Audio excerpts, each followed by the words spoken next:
বাড়ি থেকে পিসিমার জরুরি তলব এসে পড়বে এইভাবে তা ভাবিনি। পিসিমাই আমাদের সংসারের কর্ত্রী। পিসিমার বিয়ে হয়েছিল বেশ ভালো ঘরে, কিন্তু তার বড়াতে সেই সুখের ঘর সহ্য হয়নি। ছেলেবেলাতেই স্বামী মারা যাওয়ার পর তিনি ফিরে এসে আমাদের সংসারে আশ্রয় নিয়েছিলেন। সংসারের সব কাজই তিনি নিজে হাতে করতেন। ছেলেবেলা থেকে তাই আমরা তাকেই সংসারের কর্ত্রী বলে জানি। বাবা মারা যাওয়ার পর দেখলাম যে সেই পিসিমাই আমাদের শরিকেনা সম্পত্তি থেকে, আমাদের জ্যাঠা কাকাদের হাত থেকে আমাদের জমি জমা, বাগান, পুকুর এসবের ভাগ ঠিক ঠিক মতো বের করে নিয়েছিলেন। না হলে গ্রামে আমরা থাকতেও পারতাম না, কারণ জমি, নিজের বাস্তুভিটা না থাকলে গ্রামে থাকবো কী করে। পিসিমাই আমাদের সংসার তরণীর কাণ্ডারি। তার চিঠি এসেছে, বিশেষ দরকার, তাই চিঠি পাওয়ার পরই বের হয়ে পড়েছে। বিকালের ট্রেন। ইদানিং ট্রেন লাইন অবরোধও ঘটে যখন তখন কিছু লোকের মর্জি মতো। আজও প্রথম থেকেই ট্রেনটা ছাড়লো দেরিতে। তা প্রায় 40 মিনিট লেট হলো হাওড়া স্টেশনেই। ভাবলাম বর্ধমান যেতে যেতে লম্বা দৌড় পড়বে, আর তাতে বেশ কিছুটা মেকআপও হয়ে যাবে। কিন্তু ও মা, লেট মেকআপ করবে কি করে? আরও কয়েকটা স্টেশনের বাইরে মাঠের মধ্যে থমকে দাঁড়াতে দাঁড়াতে ট্রেনটা চললো। ফলে আরও আধ ঘন্টা লেট বরং বেড়েই গেল। কমার কথা দূরে থাকুক। চৈত্রের শেষ, শীতও আর নেই, গরমই পড়ছে। সন্ধ্যা হয়ে গেল বর্ধমানের আগেই। আরও ঘণ্টাখানেকের পর দুর্গাপুর। 8টার মধ্যে নিশ্চয়ই পৌঁছে যাব। আসলে সব হিসেব গোলমাল হয়ে গেছে। এইটুকু পথেই কোথায় অবরোধ হয়েছিল সন্ধ্যা অবধি।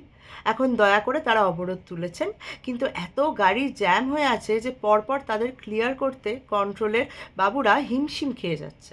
ফলে আমাদের গাড়ি থামতে থামতে এগোতে থাকে। কখন দুর্গাপুর পৌঁছবে কে জানে। শেষ বাস 9টায়, তারপর আর বাসও পাওয়া যাবে না। এদিকে হঠাৎ এই অন্ধকারই কালবৈশাখীর ঝড়ও শুরু হয়ে গেল। ধুলো উঠছে, ট্রেনের দরজা জানালা সব বন্ধ করে বসে আছি। বেশ কিছুক্ষণ ঝড়ের তাণ্ডবের পর এবার বৃষ্টি নামল। আর বৃষ্টি যে বেশ জোরেই পড়ছে সেটাও বুঝতে পারছি। বিদ্যুৎ চমকাচ্ছে। ক্ষণিক ওই বিদ্যুতের আলোয় দূর দিগন্ত চকিতের জন্য উদ্ভাসিত হয়ে ওঠে কি রহস্যময়তা নিয়ে। ট্রেনটা কিছুক্ষণ চলে, আবার দাঁড়ায়, আবার চলে। এমনি করে দুর্গাপুরে যখন এসে পৌঁছলো তখন রাত্রি প্রায় 10টা বাজে। শেষ বাসও ছেড়ে গেছে, আর বৃষ্টিও পড়ছে। কিন্তু বৃষ্টিতে তখন অত আর জোর নেই।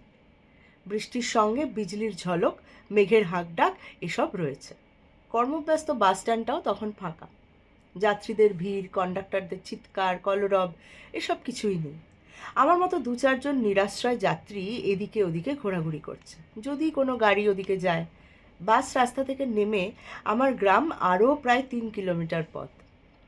তবু গ্রামের পাশ দিয়ে পথ আর চেনা যায় না। ওটা যেভাবে হোক চলে যাব। এখন স্টেশন থেকে ওদিকে যাওয়ার বাস, ট্যাক্সি কিছু মেলে কিনা সেটাই ভাবছি। হঠাৎ ওইদিকে কয়েকজন উৎসাহী যাত্রী একটা ট্যাক্সিওয়ালাকে ধরে কোনো মতে রাজি করিয়েছে। অবশ্য সে নিজের গরজেই বাঁকুড়া শহরে ফিরছে, কিন্তু নিজের গরজ দেখালে বাড়তি ভাড়া পাবে না, তাই যাত্রীদের চাপের মুখেও বলছে এই ঝড় বাদলে যাব না বাবু। যাত্রীরাও ছাড়বে না। শেষ অবধি ডবল ভাড়ায় যেতে রাজি হলো ট্যাক্সিওয়ালা। আমি অবশ্য মাঝপথে নামবো, তবু আমাকে পুরো ভাড়াই দিতে হলো। বৃষ্টি তখনও চলছে। পথে গাড়ি বিশেষ নেই। উঁচু নিচু পথ, বিদ্যুতের ঝিলিক, দিগন্তের প্লাবন সীমা যেন অচেনা এক জগতের নিশানা আনে। গাড়িটা ছুটে চলেছে। আমাদের বাস স্টপটা একসময় ছিল একটা গ্রামের বাইরে। সেখান থেকেই বনের শুরু। তখন ছিল বেশ গভীর শালবন। বনের মধ্যে একটা রাস্তা এসে মিশেছে বড় রাস্তায়। ওই মোরাম ঢালা রাস্তাটাই বন। পতিত গঙ্গার বুক চিরে চলে গেছে আমাদের গ্রামের দিকে। একদিকে মাঠ কাছিমের পিঠের মতো নেমে গেছে, আর অন্যদিকে শালবনের শুরু। বাস স্ট্যান্ডটা ছিল বনের মধ্যে। ছায়া সবুজ শান্ত পরিবেশ ঘেরা বাস স্টপ। এখন সেই বন আর তেমন নেই, লোকে কেটেই সাফ করে দিয়েছে, আর সেখানে গড়ে তুলেছে চায়ের দোকান, কেউ বা মাটির বাড়ি তুলে মুদিখানার দোকান, মনোহারি দোকান, সাইকেল রিক্সার মেরামতির কাজও হচ্ছে। এটা এখন এদিকে খুবই চালু ব্যবসা। ট্যাক্সিটা এখানে একটু থামে, আমিও নেমেছি। ভেবেছিলাম একটা সাইকেল রিক্সা হয়তো পাবো, নিদেন পক্ষে যাওয়ার কোনো সঙ্গী মিলবে। কিন্তু না, ঝড় বৃষ্টির রাত, সাইকেল রিক্সাওয়ালারা আগেই খদ্দের না পেয়ে পালিয়ে গেছে।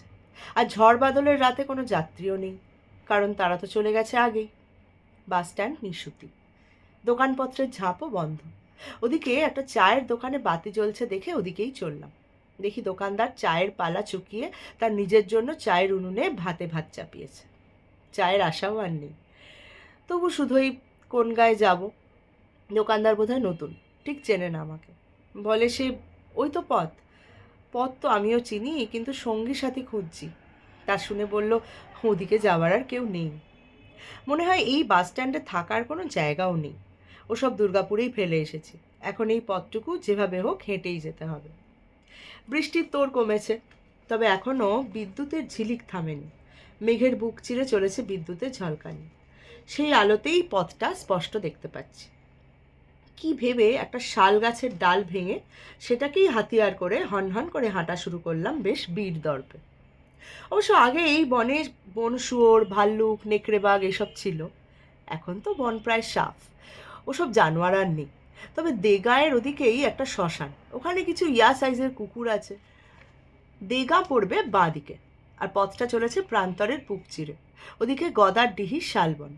ওই বন পার হয়ে বেশ কিছুটা শাল মহুয়ার গাছ ভরা ডাঙা নিচু হয়ে নেমে গেছে, আর তারই বুক চিরে মোরাম ঢালা পথটা গিয়ে পৌঁছেছে আমাদের গ্রামে। সব পথটা আমার চোখের সামনে ফুটে ওঠে ছবির মতো। হাতে সেই শাল গাছের ডাল, আমি হাঁটছি। বৃষ্টি ভিজে মাটি, গাছগাছালির একটা মিষ্টি সুবাস উঠছে। শাল গাছ দু চারটে এখনও আছে, তাতে শাল ফুল ফুটেছে। মহুয়া গাছে এসেছে মহুয়া ফুলের কুঁড়ি। দিনে কুঁড়ি শুকিয়ে চোখ বুজে থাকে, আর রাতে ফোটে, আর সেই রাতেই ঝরে পড়ে। ওদের পরমায়ুর রূপ যৌবন সব এক রাত্রিকে ঘিরে। হঠাৎ কার একটা হাসির শব্দ শুনলাম। হাসির শব্দই মনে হলো। এই গভীর রাতে এইখানে আর কে হাসবে? দেগাঁয়ের শ্মশানটা সামনেই। জায়গার নানা বদনামও আছে। শালের ডালটা শক্ত করে ধরে রইলাম। দেখি হাসি কোথায়, এ তো ছাগলের ডাক। আর এই রাতে বনের ধারে ছাগল এলো কি করে? শিয়ালের অভাব নেই, এক্ষুনি তো শেষ করে দেবে। সাহস পাই কিন্তু ছাগলটা দেখি। ওটাকে বাঁচাবার জন্যই এবার ওই শাল ডাল দিয়ে ওকে তাড়াতে চেষ্টা করি। ছাগলটা এবার হঠাৎ সামনের দুপা তুলে একেবারে ফাইটিং পোজে দাঁড়ায়। তারপর হঠাৎ দেখি ছাগল নয়, একটা বিশাল কালো এড়ে গরুতে পরিণত হয়ে শিং নাড়ছে। সারা শরীর আমার রোমাঞ্চিত হয়ে উঠল। দেখলাম ছাগল হয়ে গেল ষাঁড়, আর তারপর আর কিছুই দেখা গেল না, সব ভ্যানিশ। শাল ডাল হাত থেকে পড়ে গেছে, আর ওই দৃশ্য দেখে হতবাক। হঠাৎ দেখি সামনের ডালে পা ঝুলিয়ে বসে আছে একটা কাপড় জড়ানো মূর্তি।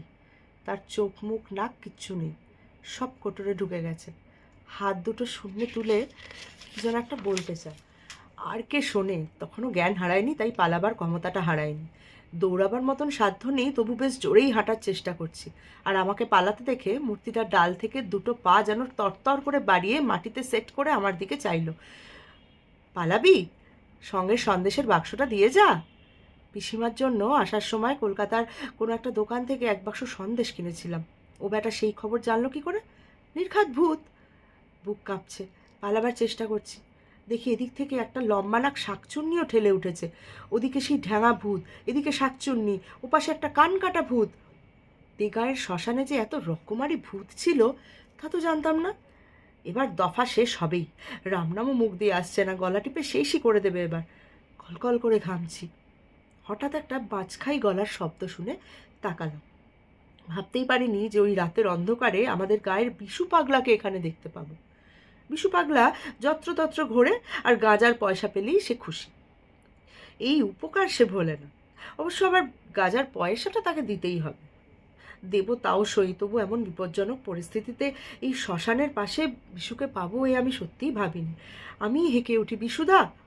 বিশু পাগলা মাথায় গামছার পাগড়ি, হাতে একটা পুটুলি মতো এসব নিয়ে আমাকে দেখে এগিয়ে আসে। আরে দাদাবাবু যে এখানে এই সময়? বিশু ততক্ষণে সেই শাকচুন্নি ভূত পেত্নীদের দিকে হাতে আতপোড়া কাঠটা তুলে গর্জে ওঠে। ভাগ, যত সব ঘাটের মরা! বড্ড লোভ তো তোদের! যা বলছি, না হলে কিন্তু। ওর ওই বাজখাই গলার তর্জন গর্জনে দেখি সব বিচিত্র মূর্তিগুলো হাওয়ায় মিলিয়ে গেল। তারপর চারদিক আবার শুনশান হয়ে গেল। বিশু পাগলা বলে, সব ইতর, ছোট লোকের ভিড় এখন, ভদ্রদের জায়গা তো আরে নয়। আমাকে শুধু বাড়ি যাবে তো? ঘাড় নাড়ি, কথা বলার শক্তি তখনও আসেনি। বিশু পাগলা বলে, চলো। দুজনে হাঁটছি। ক্রমশ ঠান্ডা হাওয়ায় আবার কিছুটা সুস্থ বোধ করছি। বিশু পাগলা আগে আগে হাঁটছে। আজকে ও এসে না পড়লে কী যে সর্বনাশ হতো কে জানে। কতক্ষণ হাঁটছিলাম জানি না। এবার চাঁদও উঠেছে। খেয়াল হলো গ্রামের মুখে এসে গেছি। ওদিকে আমাদের বাড়িটাও দেখা যাচ্ছে। বিশু পাগলা বলে, বাড়ি যাও, আমিও এলাম। অভ্যেস মতো পকেটে হাত দিয়ে 5টা টাকা বের করি। বিশুদা, তোমার গাজার জন্য। অন্য সময় হলে বিশু ছো মেরে টাকাটা নিয়ে নিত, খুশি হয়ে আশীর্বাদও করতো। আজকে টাকাটা নিল না, শুধু একটু হেসে হনহন করে ওদের পাড়ার বাঁশবনের পাশের পথ দিয়ে চলে গেল। পিসিমা আমার হাঁক ডাকে উঠেই অবাক। মা সরকার মশাইও উঠেছেন। কথায় কথায় জানালাম যে আজকের ট্রেন লেট, এইভাবে বাস স্টপ থেকে হেঁটে এসেছি। বলি, বিশুদাই গা অবধি পৌঁছে দিয়ে গেল। বিশু পাগলা গো। অ্যাঁ? পিসিমা চমকে উঠল। সে কি রে, বিশে তো দিন 7 আগেই মারা গেছে। সে এলো কোত্থেকে? ও মা গো, দুগ্গা দুগ্গা। আমিও অবাক, তবু বারবার মনে পড়ে সেই আজকে আমাকে বাঁচিয়েছে, বাড়ি অবধি পৌঁছে দিয়ে গেছে। আর বেঁচে নেই, তাই গাঁজার টাকারও দরকার তার নেই। তবে সব ভূত বেইমান নয়, তাই মনে হলো বিশু পাগলাকে দেখে। অকৃতজ্ঞও নয়। আগের দিন যে ভূতের গল্পটা পড়েছিলাম সেটাও অনেকটা এরকমই ছিল, মানে এই ধরনের একটা গল্প ছিল। আজকের গল্পটাও অনেকটা এরকমই। আমার কিন্তু ভূতে আমি খুব ভয় পাই। এই যে আমি যখন ভূতের গল্প পড়ি তখন কিন্তু আমার গল্পটা পড়তে পড়তে বেশ ভয়ই লাগে, আর সেই ভয়টা অনেকক্ষণ অবধি টানা চলে। যাই হোক, দেখতে দেখতে 10 দিন হয়ে গেল এই গল্প বলা আমার। আজকে 10 নম্বর গল্প বললাম। ভূতেরা বেইমান নয়, শক্তিপদ রাজগুরুর লেখা, সেই একই বই থেকে, শীর্ষেন্দু মুখোপাধ্যায় সম্পাদিত সেরা ভূতের গল্প। কেমন লাগছে জানাবেন আমাকে। যদি কোনো রকম সাজেশন থাকে, যদি কিছু বলার থাকে সেটাও বলবেন। আমার ভালো লাগবে আপনাদের রেসপন্স পেলে, আমি আরও উৎসাহ পাবো। আবার দেখা হচ্ছে কালকে। কালকে দেখা হবে না, কারণ কালকে রবিবার। রবিবার তো আমাদের সবার ছুটি। আবার দেখা হবে একটা নতুন গল্প নিয়ে সোমবার দিন আর একটা নতুন গল্প নিয়ে আসবো আমি। Tata, good night.